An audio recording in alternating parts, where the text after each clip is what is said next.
అండి మొత్తానికి హోటల్కి రీచ్ అయిపోయాను. ఇదేనండి నేను స్టే చేయబోయే హోటల్. మా కంపెనీ వాళ్ళు 10 డేస్కి ఈ హోటల్లో మాకు రూమ్స్ బుక్ చేశారండి. చూడండి ఎంత పెద్దగా ఉందో. పదండి లోపలికి వెళ్ళిపోదాం. రిసెప్షన్లో అడిగితే మీకు 8th ఫ్లోర్లో రూమ్ బుక్ చేశారన్నారండి. సర్లే అని చెప్పి 8th ఫ్లోర్కి వెళ్ళిపోయాను. చూడండి ఎంత క్లీన్గా ఉందో. మా రూమ్ నెంబర్ వచ్చేసి 814 అండి. ఇదేనండి మీరు స్టే చేయబోయే రూమ్. మా రూమ్ పక్కనే పెయింటింగ్స్ ఉన్నాయండి, చాలా బాగున్నాయి. ఇంకా ఫ్రెష్ అయిపోదామని లోపలికి వెళ్ళిపోయి ఫ్రెష్ అయ్యి తింటానికి కిందకు వచ్చేసానండి. కానీ మెనూ మాత్రం ఉందండి. వెజ్, నాన్ వెజ్, ఇంకా అనేక రకాల ఐటమ్స్ ఉన్నాయండి. Kerala style items, Maharashtra style items, Kannada style items, అన్ని రకాల ఐటమ్స్ ఉన్నాయండి. అయినప్పటికీ మనం తినేది only chicken or mutton, fish అని అనుకోండి. ఫిష్ మాత్రం అలా నోట్లో పెట్టుకుంటే కరిగిపోతుందండి, అంత టేస్టీగా ఉందండి.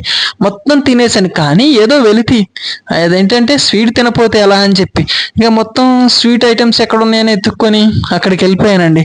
అక్కడికి వెళ్ళిపోయి ఒక 2 కేక్స్ తినేసి ఓకే అని చెప్పేసి రూమ్కి వచ్చానండి. రూమ్ నుంచి కిందకి చూస్తే మాది 8th ఫ్లోర్ కదా, వ్యూ ఎంతో బాగుందండి. పెద్ద పెద్ద బిల్డింగ్స్ కనపడుతున్నాయి.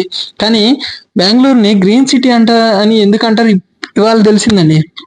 చూసిన ప్రతి చోట ఒక చెట్టు ఉందండి, అందుకే అనుకుంటా బహుశా దీన్ని గ్రీన్ సిటీ అంటున్నారు. ఇలాంటి వీడియోస్ మరెన్నో కావాలంటే నా ఛానల్ని లైక్ చేసి సపోర్ట్ చేయండి.